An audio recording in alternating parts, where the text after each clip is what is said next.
Dobar dan i dobrodošli u posljednju emisiju ovog Global Entrepreneurship tjedna u Splitu. Ovaj ćemo intervju odraditi na engleskom jeziku jer imamo gosta iz Amerike. S nama je gospodin Keith Bradley. Hello. Hi. How are you? Dobro. Dobro. You're IT expert, but can you tell us more about yourself? More about myself. I could start with that. I, for the last several years, was working in Chicago at a incubator innovation center that focused on like marginalized groups. So like folks that didn't really have access to like incubation and startup world and entrepreneurship. And so with that, I worked at an organization that where I was the managing director. So handled a lot of stuff with facilities, with classes, with external partnerships, with other organizations and things like that. Also, I'm a World Chicago professional fellows alumni. So that's how I came here. So, yeah. That's it. I have a background in sociology and also in political science. What is your education? Did you finish some college, university? Yeah, sociology, political science. And you're in IT sector now? Yes. Well, more so like tech education and entrepreneurship education. So not necessarily designing apps or that type of thing. Just more of helping educate populations about the opportunities and things like that. And how come you chose Croatia? Why Croatia and why Šibenik? Croatia chose me. So it was part, like I said, there's a program that goes on twice a year that there's, I think it's 15 people from 5 from Bosnia, 5 from Croatia, and 5 from Slovenia that come to Chicago for 30 days. And each person is put with their host company and their kind of their mentor. So I was the mentor for Matija Bumbak, who is the director of entrepreneurship and economic development for the city of Šibenik.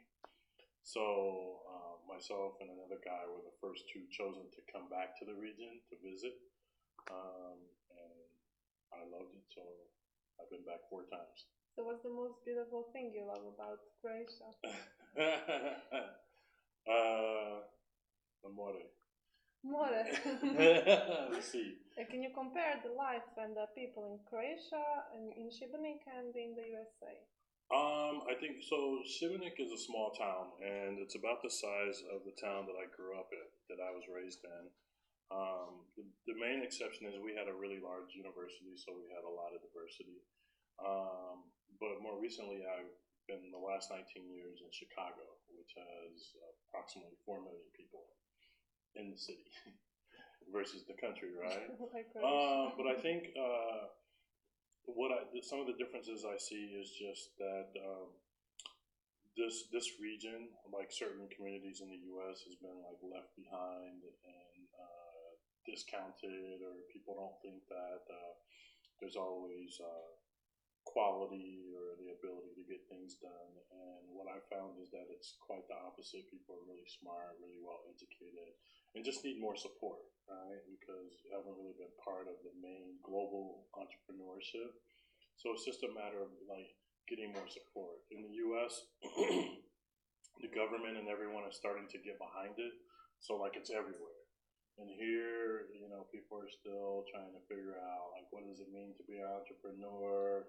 Are you shady? Did you steal from someone or rob someone? So that's the biggest difference. And the mindset, a lot of people are scared to take risks, afraid of failure. That's a big difference. You have some of that in the U.S., obviously, but people are willing to take a risk and fail a lot more often because most of us don't get it right the first time. Yeah, that's the biggest problem here in Croatia. Yeah. I agree. I saw that you're a manager of the Technology Center Blue 1647 in Chicago, and now you're here working in Urbani Incubator in Šibenik, Yes, right? yeah. Can you tell us more about that Urbani Incubator? What is it actually? In Šibenik? So last December, first week of December last year, 2015, Šibenik launched an urban incubator. It's a small incubator, and it's only got a few tenants right now, but it can host seven companies, and it's just in the old city center, and it's just an opportunity for people to come out and have like a co-working space, and start to learn. So it's combined with another building they have called the Urban Center. They're within 2 minutes walking of each other, and one is Urban Center is where like classes and meetups and everything takes place, and then the Urban Incubator is more for working on projects and things like that.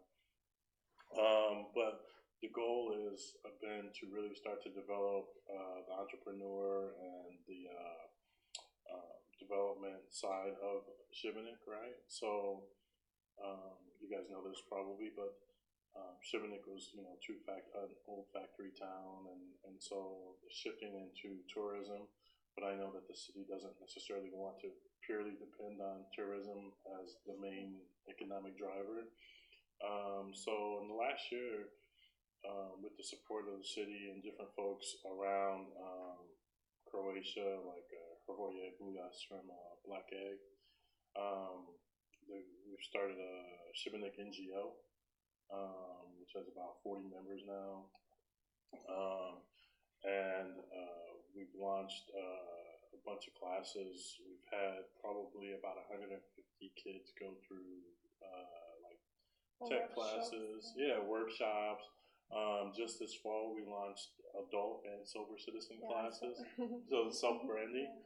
That's been really impressive because it's kind of like that mindset you're talking about, right? Where people are saying, oh, nobody will do it. And then these adult classes are having 20 adults show up and stick with it. And so to me, that's very inspiring. Because I feel like, especially in Šibenik, what I see is there's a lot of people that have a lot of knowledge, and they don't have any place to let it out. They don't have any place to ask questions. They don't have any place to test ideas. And then you throw in this fear of failure thing. So they're just sitting at home. And so in this last several months, we've seen a lot of people come forward. Even from when we started doing the adult classes, we had a lot of people show up to volunteer to help, even with like language stuff for me. So people would say, oh, I can be a translator, I want to, do this. What's been really neat is like we've seen kids that were in the class initially, and now their parents are taking the adult class. And so our goal is to really just continue trying to bring in experts, continue trying to like come to things like this, and really like build a community or join the community like this in this whole region, because Šibenik's too small, Dalmatia's too small. So to have any real movement, we really want to partner with all the folks in this region, from Sarajevo to Slovenia, and so that's where it is. That's where it is. You have the workshops for the kids and the adults. I want to know, what do you think? Are people in Croatia creative and skillful about the new technologies that they learn?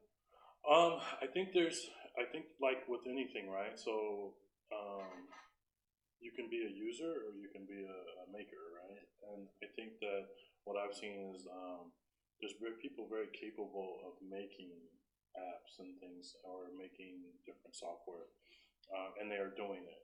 But I think as an overall, that's something that really needs to be improved, is a shift from being a user. There's also, too, when you haven't had the exposure of some like Western Europe or US, a fear of all the technology too, like tracking. Something new. Yeah, they're tracking you. Google Maps is tracking you all the time and everything like that. So the biggest thing is like the mindset. I think the skills and the education is there. I think the mindset has to catch up, and people have to be willing to take chances, willing to ask questions. If you think about that, 9 out of 10 startups fail. All right, so 9 out of 10 chances you're going to fail. So you have to know that maybe you're the one, or maybe you're going to take a few tries, right? And that's the biggest thing that I think will help people start to bring it out. And actually, and one of the big things I'm always trying to promote in my classes is just open thinking, right? So just challenging. One of the things I hear a lot in this region is, well, we've never done it that way, or we've always done it this way. But that doesn't lead to innovation, right? So if you just keep doing it the way you've always done it, nothing new will come, right? So I think that's what's really important, is just like getting it as many hands and as many people as possible. And it's not. I always equate it to like making a movie, right? We focus on the stars, we focus on The Rock, or we focus on whoever. But there's so many people like that are doing the sound, like someone recording this interview. Like, there's so many roles to be played, but you don't know it until you actually start coming around. You know, you think, oh, I could never be the person that sits there and interviews. But you could be the person that does the wiring. You could be the person that sets up. You could be the person that does the Makeup. Yeah, there's so many roles in this room right now that someone could be doing, but but all they see is like an interview, right? So I think exposure is the biggest thing. You mentioned the education in Croatia. What do you think about our universities, our school?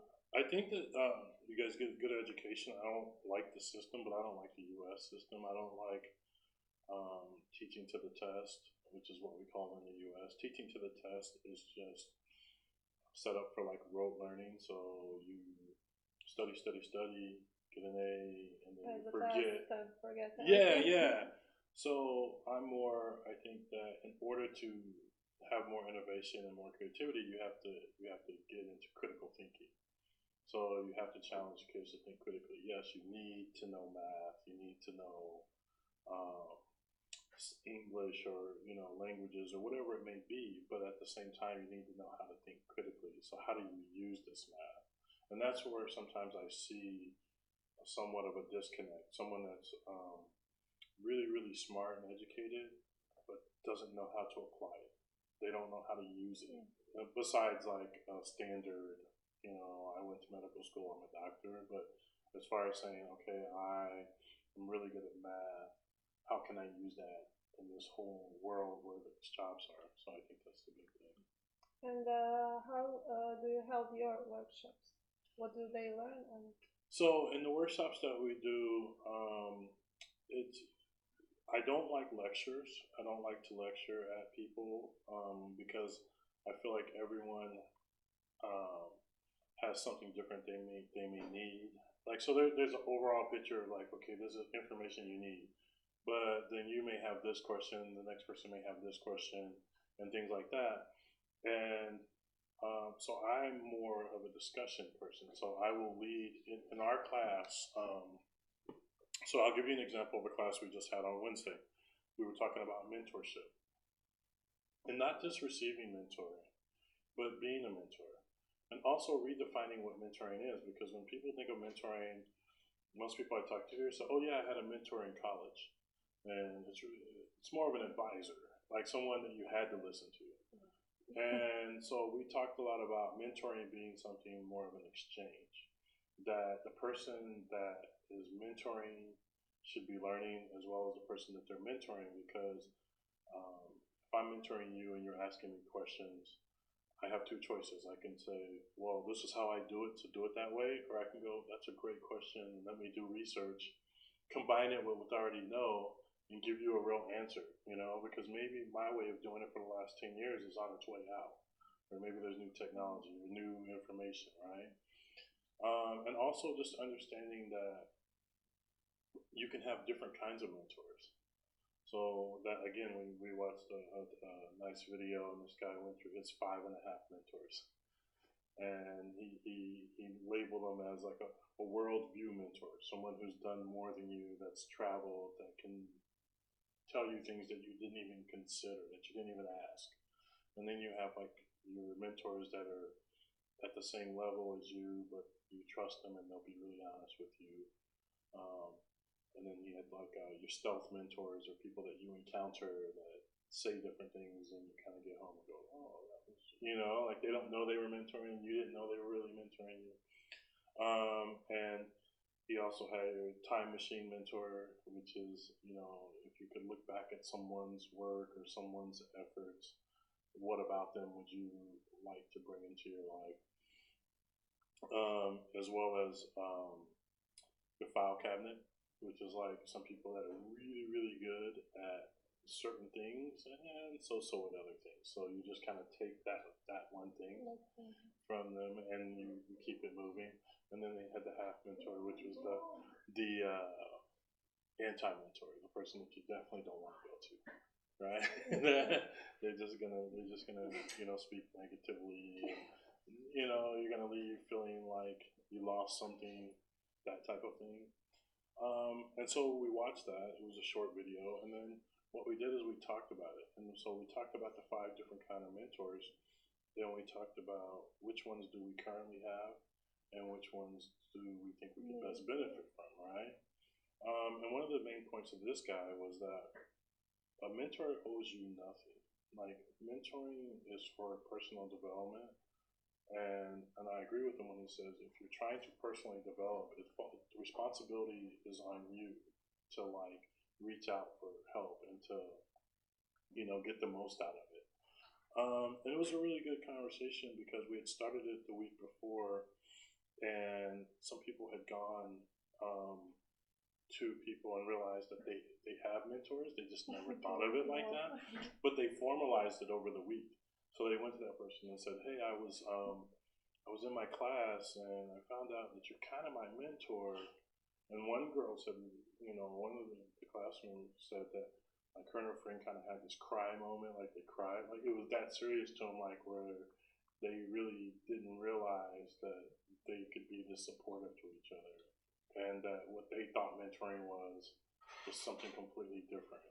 And so it's exciting to see people start to have a language for doing things. There's a lot of things already being done. Like, so I always people say, oh, I don't have time for mentoring. I'm like, well, you have 4 or 5 coffees with friends a week, because that's about how long it takes to do some mentoring.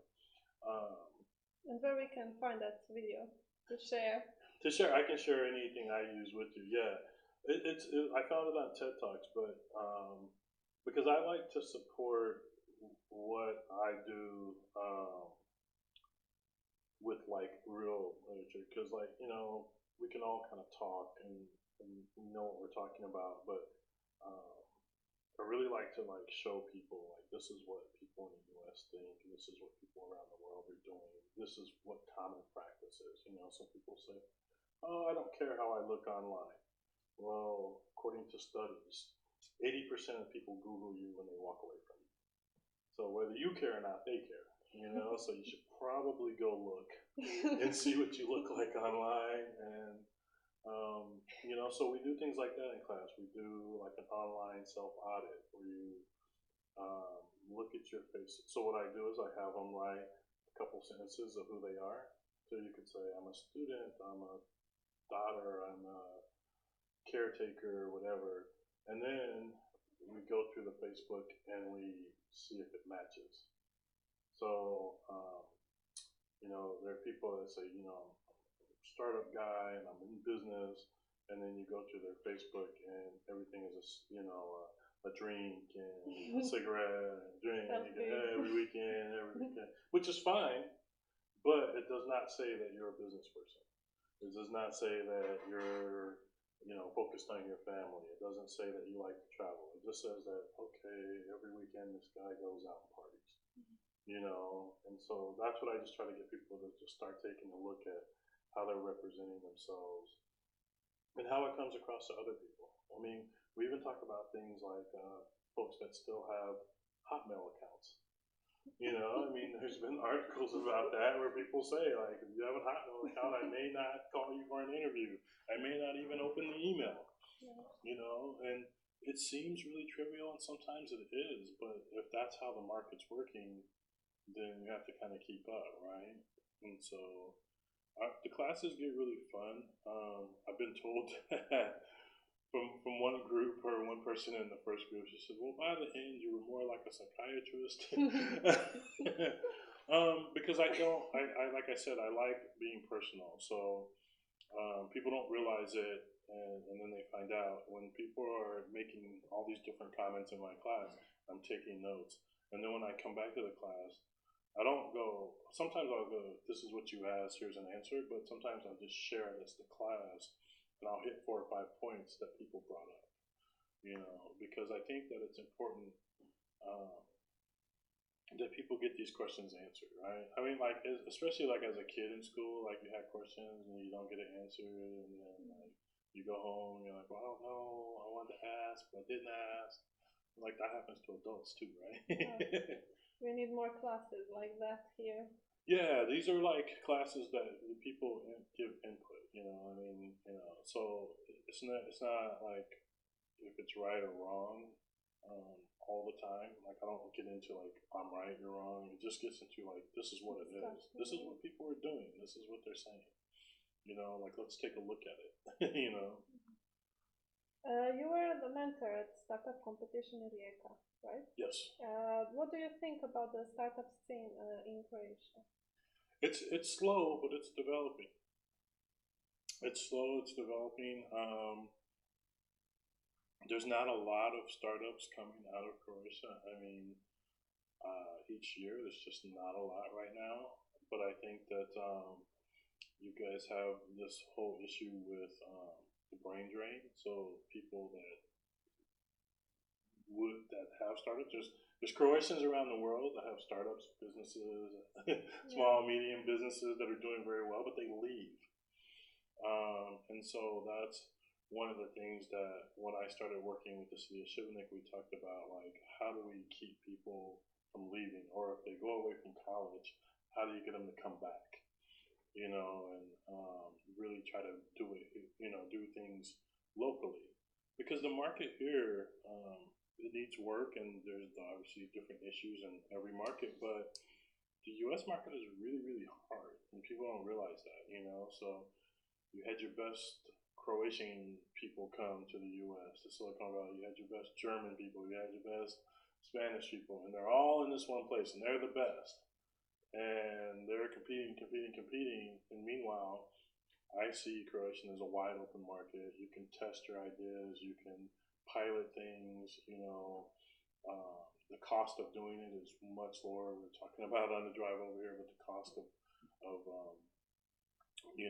trying to start something in Croatia is much cheaper than trying to start something, let's say, in California or even Chicago, where your monthly bills just to live are going to be a few $1,000 a month, and now you're trying to start something that's not making you any money. So I think there's a lot of potential, but it still needs a lot of work and a lot of growth. And there's some people really doing good stuff around the country. I mean, I think Crane and Zip, those guys out of Zagreb, I've done some stuff with them, and the organization CECL, the NGO. Have you heard of them? Southeast European Center for Entrepreneurship Learning. They're headed up by EFCA, who's really, really great, and they have curriculum, they have outcomes, they have targets, and done some good stuff with them. So there's people that are doing things, and to me, it's not about like the name of them, but it is problematic that an organization as big as CECL, I ask that all the time, and people haven't heard of them. But I went to their event last month, and there was 500 people there from 7 different countries in Chile. Right? So they're not small, and it was only 45 minutes away. So that's what I'm saying about like connecting these communities, and like once that starts to happen, then you'll start to see like the startup scene really start to grow, because people are kind of like on these islands of work and not connected. People are scared to do something new, something that it's not like I'm going to get my salary, or you never know. Yeah. I mean, starting any business is rough. I mean, you know, you don't, especially if you want to start a business in the U.S. and you don't have a building, you don't have, you know, you're starting from nothing and you're taking a huge risk. And but that risk, you know, with education and with trial and error and with support and with mentors, like it can be worth the risk, you know, and that's, but that comes with developing like strong communities and strong startup communities and entrepreneur communities that support each other and doesn't point the finger. Now, if someone is just a bad person and they do bad business, then they should be pushed out. But if someone fails because the market time wasn't right, their funding fell through, you know, like there's a million reasons why you could fail that someone may not tell you. They may even have been going through a divorce and they were distracted and their kids hated them at the moment and they couldn't focus on their business. Does that make them a failure? You know, it just makes them they're going through life, right? And I used that example the other night in my class. When you look at athletes, if you look at football players, right, and if they get hurt, because of the nature of it, people say, oh, well, they got hurt. But in business, people don't necessarily tell you why they stopped. You know, maybe they're embarrassed. Maybe they cheated on someone and they don't want to tell that story. But there's a real reason why they're not successful besides they don't know what they're doing. You know what I mean? Yeah. I think that's big. And do you think that college degree is necessary for the success? I think it depends on what you're trying to, what type of business you're trying to do. If you want to make your own startup or something? I mean, a college degree is for starting a business is not necessary. One of the things in the U.S., one of the groups that's not super successful with starting businesses are MBAs because it's a lot of theory, right? So it should work like this, it should work like this, it should work like this. Business doesn't work like that. So business is kind of like, oh, this is working, let's go with it, let's figure this out. But I would never say, it's a tough question. I would never say don't go to college, but I don't think it's absolutely necessary. I think you may need some specialized skills depending on what your product is, what your service is. You may need a ton of knowledge. And I know folks that have not gone to college or have gone to college and dropped out, but they probably studied enough to have like a doctor's degree. You know, they just didn't do it in a classroom. They didn't do it in a university. You know, they did it at their home in their pajamas with people. You know, but I think that going to college you learn a lot of skills, but it doesn't necessarily make you a better business person. You know, going to college teaches you to be accountable to yourself, accountable to others, to your schedule, to follow through, and those are very, very important for business. But actually running a business, there's a lot of successful business people that didn't finish college or started college, and I've talked to people here too that have gone to college and just said that it didn't keep up, like with how fast they wanted to go and how fast they wanted to move. The college curriculum didn't keep up with where things were going. Yeah, we have that problem here in Croatia. Yeah. And what do you think that is important for success in the business world? I think that there has to be there needs to be a good environment where there's continuous learning opportunities, whether it be workshops and meetups and educational education that matches up with the real needs, right? And just a lot of perseverance and a lot of grit. A business is not going to stay static, and it's not going to just fall into place. So someone has to be willing to do the extra learning. They have to be willing to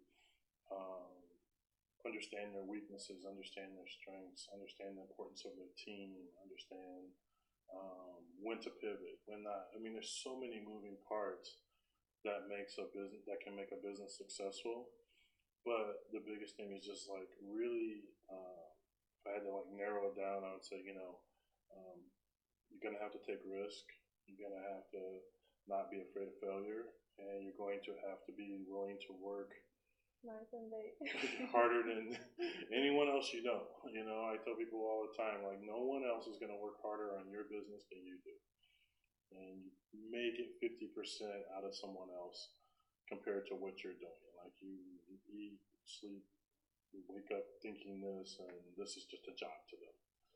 So I think that people have to understand that. And they have to be realistic about what it takes to build a long-term successful business. Like, stuff's not overnight. We kind of hear overnight stories, but when you dig into them, they're not overnight stories. Some guys were.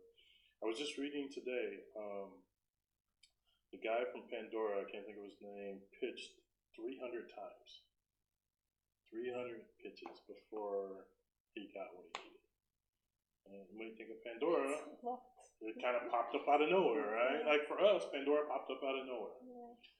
But for him, this was a very long, trying process, very long, So, but that's not the story that people want to tell, I mean, that's kind of like human nature. We never want to, unless we're complaining to kids, right? You don't know, I had to, but otherwise, no, it was cool, I did it, but there's a lot of things, a lot of moving parts. There's a lot of things that go wrong or could go wrong, or that you get lucky and they go right.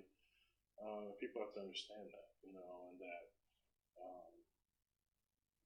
getting creative is really, really important. I see a lot of people get stuck. I see a lot of people get stuck with money. If I don't have money, I can't do this. And of course, money makes everything easier. But the problem I have with that is that if you think you can't do anything without money, then you're not going to do anything without money. You're going to, you think I need money for this, and you're not using Facebook, and you're not using Twitter, and you're not using these they're free. So you're losing all this time. And I think that, like I said, that's a hard question to answer, but I tried to. I think we have some questions from the audience on the Facebook page.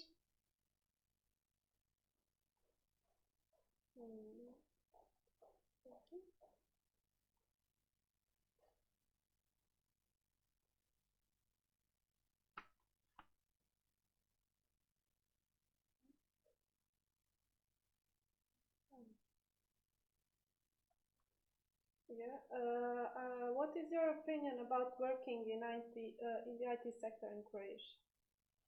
My opinion is that is it profitable, or it's better to go somewhere else? Sorry. No, I mean, I think, in my opinion, I think Croatia is in a place in this region in general is in a place where it can only grow, and it's early enough that people can really get in at sort of the ground level, and to me that's always exciting versus trying to jump into a super saturated market where everybody's trying to become an entrepreneur. It's my opinion that if you're going to do IT or any type of that type of work in Croatia, you should definitely be focused on the market beyond Croatia. You should be focused on the global market. In general, anyway, you should be making sure that anything you do is in English, and that's not an American thing. That's just a world thing. Everyone puts everything in English, and it's really hard to go back sometimes and change software or change something to match where your market might be. And there's markets around the world that need help. That I think there's people here that can either start companies or work for companies. You don't always have to own your own company. I mean, you can make a really good living. You can be successful doing contract work or working for someone. And I think meshing that combination of connecting. At least for the whole reason I'm here is trying to connect Chicago and U.S. in general to Croatia and finding partnerships. There's folks in the U.S. that can't afford to build a team at current rates, but that can pay a team here maybe even 3 or 4 times what they might make. So trying to mesh up those type of partnerships and let that start to grow, I think it's a good time.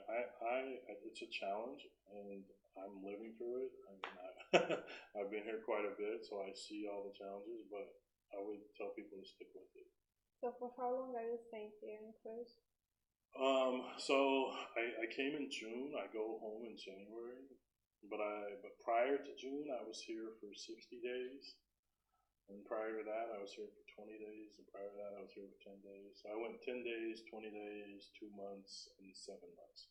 So are you coming back again? I should be back. Yes, I should be back sometime early first quarter, probably around March. And then I'll probably be in Croatia through the end of the year. I want to ask you something. This is the last question, but I really want to know. I saw that you worked in the Department of Technology in Barack Obama presidential campaign. Not me. No, me. So that gets misinterpreted. Oh. I was the personal assistant for the chief technology officer for the Obama campaigns, Harper Reid. So did you meet the Obama? No, I didn't meet Obama. He actually, so the guy I worked for, Harper Reid, actually was one of the guest speakers at the event that was just in Lisbon. And his company, Braintree, was acquired by, I'm drawing a blank. How do you pay for stuff?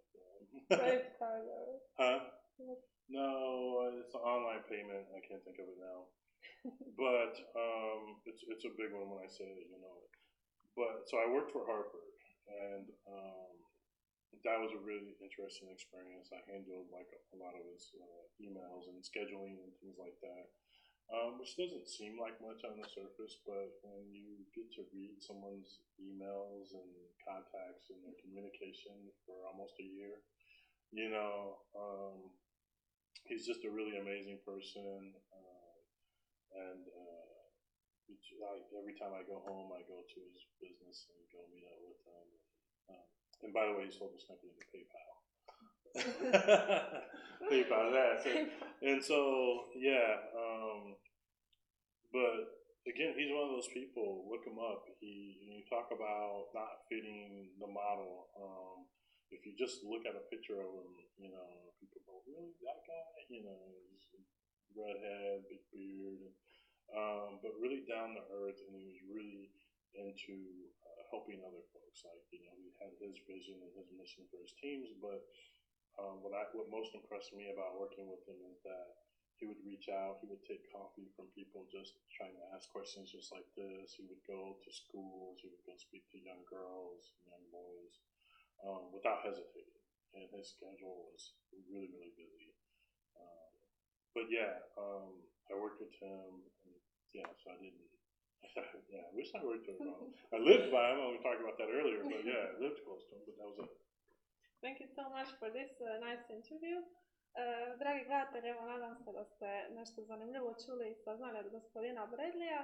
I evo samo da vam napomenem, danas u 19 sati u klubu Mladih Split održat će se predstavljanje GEW-tona, odnosno Hackatona ovog Global Entrepreneurship tjedna.